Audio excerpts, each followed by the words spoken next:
Merci à toi d'avoir cliqué sur cette vidéo. Comme tu peux le voir au titre ou à la miniature, aujourd'hui on est bientôt Halloween. Ou en tout cas, Halloween est peut-être déjà passé, mais tu souhaites te faire peur. Bienvenue à toi sur cette vidéo. Je vais te présenter 5 films d'Halloween à regarder pour te chier dessus, frérot. Eh oui, crois-moi que t'es obligé. Si tu vois un des 5 films, voir les 5 films d'affilée, frérot, tu vas pas t'en tirer bien. C'est le principe de cette vidéo. Mais, contrairement à la vidéo de 2024 sur les 5 pires films de l'histoire de l'humanité qui ont été interdits, où il y a eu des procès, il y a eu des meurtres sur le tournage, en fait, ils sont complètement. Tu peux plus trop les retrouver finalement. Tu as peut-être un ou deux ou trois films sur les 5 que je vous présentais l'année dernière qui sont facilement retrouvables.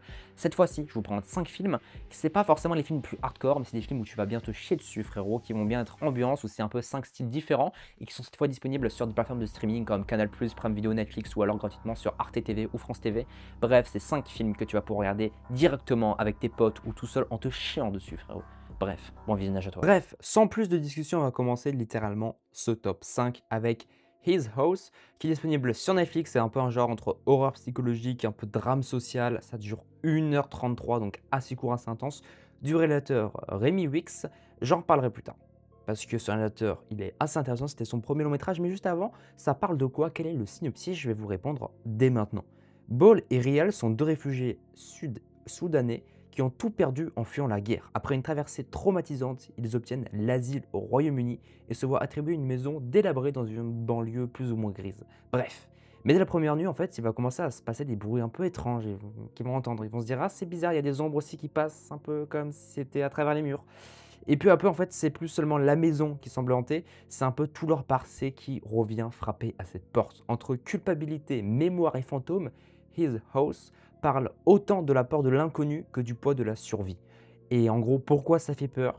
Parce que tout simplement, les monstres ici ne viennent pas seulement du surnaturel, mais aussi de la réalité avec des traumatismes qui vont faire quand même réapparaître les créatures. Bref, je vous en dis pas plus, il faut aussi savoir que c'est pas seulement la maison qui est hantée, mais c'est aussi les souvenirs qu'ils ont emportés avec eux dans leur voyage, finalement. Et la petite anecdote, parce qu'à chaque fois que je vous lâche des petites anecdotes sur les films que je vous présente, le réalisateur pardon, Rémi Wix signe ici son tout premier long métrage inspiré de témoignages réels de réfugiés.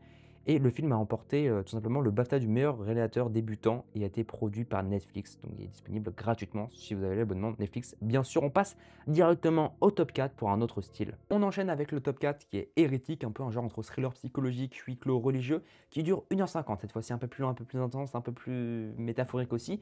C'est réalisé par Scott Beck et Brian Woods. Le synopsis est le suivant. Deux jeunes missionnaires. Pour ceux qui ne savent pas ce que c'est les missionnaires mormones, tout simplement, c'est des gens assez religieuses. Donc là, par exemple, dans ce cas-là, deux jeunes femmes qui vont simplement sonner à différentes maisons avec des prospectives pour tout simplement acquérir de nouveaux fidèles à leur paroisse religieuse. En gros, pour faire très simplement, bref, elles vont frapper à la porte d'un inconnu pour lui parler de la parole de Dieu. En gros, l'homme dedans, dans cette maison assez calme et souriant, les invite à rentrer. Tout simplement, la discussion commence normalement avant de virer très vite et assez rapidement dans un jeu psychologique assez horrifique. Il leur pose des questions sur le eux, tout simplement sur leur foi, leurs limites, leurs peurs, et très vite la frontière entre les croyances et les manipulations va venir se brouiller et s'intensifier. La tension monte, la maison devient une prison mentale et chaque parole peut signifier leur perte et leur mort. Pourquoi ça fait peur? Parce qu'en fait tout repose sur la tension, pas forcément que sur les effets, c'est aussi une bataille de cerveau, un duel de croyances et de philosophie finalement gros. Et bien sûr, quand tu crois savoir en fait où le film va, le film ne va pas là. Et en fait, tout se retourne. C'est assez drôle, c'est assez intense. Et c'est aussi un espèce de jeu un peu mystérieux, un peu un labyrinthe de pensée. Et pas forcément que de pensée, je vous en dis pas plus. Ici, il faut savoir que le diable n'a pas besoin d'apparaître, il parle calmement, il a toujours raison, il se situe en face d'elle, tout simplement. Bref, le rôle du manipulateur est tenu par Hugh Grant, c'est un acteur qu'on n'a pas trop l'habitude de voir dans ce genre de registre, donc c'est assez cool et il joue extrêmement bien. Il faut savoir aussi sur le tournage, le décor est littéralement millimétré, ils ont tourné que dans une seule maison en huis clos, c'est assez intéressant. Et on passe au top 3. Top 3, tout simplement, destination finale. Là, je vais vous présenter le Bloodline, donc c'est le dernier destination finale numéro 6 ou 7, il me semble. Alors, faut savoir qu'il y en a plein. Moi, je les ai pas tous vus, j'en ai vu 3-4. Donc c'est surtout le premier, le deuxième, le quatrième et là le dernier, là le Bloodline. Moi, je vais vous présenter le Bloodline. Après, vous pouvez aller voir n'importe lequel. Franchement, c'est une série de 6-7 films. Le premier a été réalisé pardon, en 2000-2001, le dernier en 2025. Le Bloodline est disponible sur Prime Video, Apple TV. Bref, ils sont disponibles littéralement partout. Ça parle de quoi? C'est quoi, tout simplement? C'est un horreur un peu conceptuel, surnaturel. Ça dure 1h45.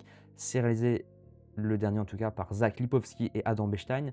Le premier, en gros, ça parle de quoi? C'était un groupe de jeunes qui échappent de justesse à une catastrophe aérienne, ou du moins c'est ce qu'ils croient, car en fait la mort frustrée, comme une espèce de malédiction, en fait, revient les chercher un par un. Chaque accident devient une scène de tension pure, une goutte d'eau, un outil mal placé ou encore une bougie renversée, en fait, littéralement tous les objets du quotidien peut leur amener à la mort. Bref, en gros, dans chaque film, ça va être globalement la même idée. En fait, à chaque fois, tu as certains groupes de personnes. Bien évidemment, de temps en temps, il faut quand même les regarder un peu dans l'ordre parce qu'il y a des petites références, mais globalement, tu as pas d'ordre précis en vrai. Et en gros, c'est littéralement la mort. Il va se passer un événement au début du film.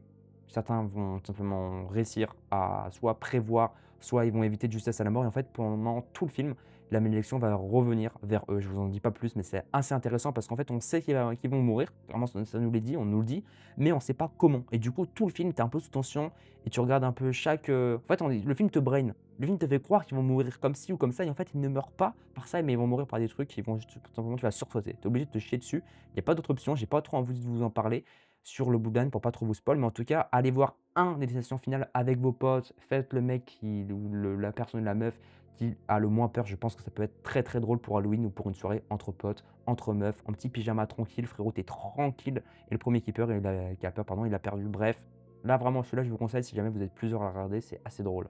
Et on passe dès maintenant au top 2, Hérédité de Ari Aster. Il est disponible sur Prime Video, Apple TV. Ari Aster, c'est un cinéphile que j'aime beaucoup. Il fait pas mal d'horreur, un peu thriller. Je vous conseille aussi d'aller voir Midsommar si vous voulez un truc un peu plus en thriller, assez mystique, assez étrange. Bref, donc Hérédité, c'est un horreur un peu familial, tragédie occulte. Ça dure 2h07, c'est intense, c'est très beau, c'est très esthétique. C'est réalisé par du coup Ari Aster, comme je l'ai dit. Le synopsis est le suivant. Après la mort de leur grand-mère, la famille Graham découvre peu à peu un héritage assez maudit. La mère, Annie, tente de comprendre les origines des crises et comportements étranges de sa fille Charlie, qui est un peu bizarre. Bref, mais plus en fait elle creuse pour essayer de comprendre ce qui lui arrive, plus la réalité va venir s'effondrer entre séances de spiritisme, de spiritualisme aussi, d'hallucination, de paranoïa. Hérédité devient littéralement une plongée lente et suffocante dans la folie. Le film ne se contente pas de montrer le mal, il le fait littéralement ressentir. Et pourquoi ça fait peur? Parce que bien évidemment, c'est pour ça que vous êtes sur cette vidéo, parce qu'en fait chaque plan est une menace. Le malaise est littéralement permanent. Ari Aster filme la douleur familiale comme une tragédie antique. C'est littéralement, si je devrais le noter, pour moi, c'est vraiment un 7,5, un 8, 8,5. En vrai, même un 9 sur 10. C'est vraiment un film que j'ai absolument kiffé. Je kiffe pas trop les films d'horreur, mais alors celui-là, il est vraiment violent. Le film qui t'empêche littéralement de respirer pendant 2 heures, frérot, tu vas faire douter presque de ta propre famille. Bref, je vous en dis pas plus. C'est une petite anecdote à savoir aussi, Ari Aster a déclaré que Hérédité était avant tout un drame sur la perte de la culpabilité déguisée en un film d'horreur. Tony Collette est littéralement magistral, a improvisé plusieurs de ses crises à l'écran, notamment la scène du dîner tournée en une seule prise. C'est tout simplement l'actrice qui est absolument qui est folle. Bref, je vous en dis pas plus, c'est un film très atypique que je vous conseille d'aller voir et on enchaîne avec le top 1. Et le top 1, c'est tout simplement 28 ans plus tard, un film un peu de zombies, encore dans un autre registre, un peu entre horreur, post-apocalyptique, survival, ça dure 2h10, c'est long, mais c'est absolument incroyable, c'est vraiment un 4, 4,5 sur 5, donc un bon 9 sur 10 clairement, c'est très esthétique, donc ça fait pas que peur, ça fait aussi, c'est aussi très beau en fait. C'est-à-dire que tu vas kiffer le film, tu vas dire c'est beau, ça fait peur, mais d'un côté tu peux pas trop, comment dire, insulter le film parce qu'il te fait peur, parce que d'un côté c'est extrêmement beau aussi, enfin beau. Ça fait peur, mais je veux dire, les plans sont très bien filmés. Bref, le synopsis détaillé est le suivant. Près de 3 décennies après le premier virus de rage, le monde a changé. Enfin, virus de rage, de zombies, vous avez capté. Les grandes villes sont en ruine, les rares survivants se cachent et l'humanité tente une fragile reconstruction. Mais un nouveau foyer d'infection surgit. Plus rapide, plus violent, plus incontrôlable, un ancien survivant hanté par le passé doit affronter une nouvelle génération d'infectés et surtout une armée prête à tout pour protéger les derniers humains. C'est un retour brutal à la sauvagerie, à la peur, à la question jusqu'à où peut-on rester humain dans un monde perdu et pourquoi ça fait peur? Parce que simplement Danny Boyle sait filmer la panique, comme littéralement personne. Les caméras tremblent, le son t'écrase, la musique aussi littéralement folle. Vraiment, il y a un vrai travail de son et esthétique et la théorie est presque documentaire. Pour moi, c'est vraiment un 9, 9,5 sur 10, donc un bon 4, 4,5, voire presque 5 sur 5. Bref, voilà. D'ailleurs, je vous mets mon letterbox dans les commentaires et en description si jamais vous voulez aller checker des bons films d'horreur ou plein d'autres films différents. Il faut savoir que les infectés en fait courent toujours. Mais cette fois-ci, c'est l'humanité qui n'a plus de souffle. Voilà, petite punchline que je vous lâche. Et surtout, il y a aussi, faut savoir qu'après 22 ans après la première apparition de Cillian Murphy dans cette saga-là, là, il revient comme une espèce de semi-producteur aussi du film. Donc c'est assez intéressant. Cillian Murphy, pour ceux qui ne savent pas, Peaky Blinders, Oppenheimer, en gros, je vous dis toujours ça, comme ça les gens ils savent direct qui c'est Cillian Murphy. Et bref, allez vous mater un des 5 films que je vous ai présentés dans cette vidéo. Et je vais vous montrer dès maintenant ce que c'est le bonus. Et le bonus, c'est tout simplement pour les personnes qui n'ont pas tout simplement de site de streaming. Tu es là, je t'ai présenté 5 films, tu n'as pas réussi à les retrouver car tu n'as pas envie de payer un abonnement 10, 15, 20, 30 euros par mois, je sais pas. Tout simplement sorti une vidéo qui va te montrer comment regarder des films et des séries gratuitement C'est tout simplement, tu peux regarder sur ma chaîne YouTube, c'est la dernière vidéo, l'avant-dernière avant cette vidéo d'Halloween. Merci à toi d'avoir regardé cette vidéo. N'hésite pas à commenter ton film d'horreur préféré ou un des films que tu as vu qui t'a bien chié dessus ou alors qui t'a un peu déçu.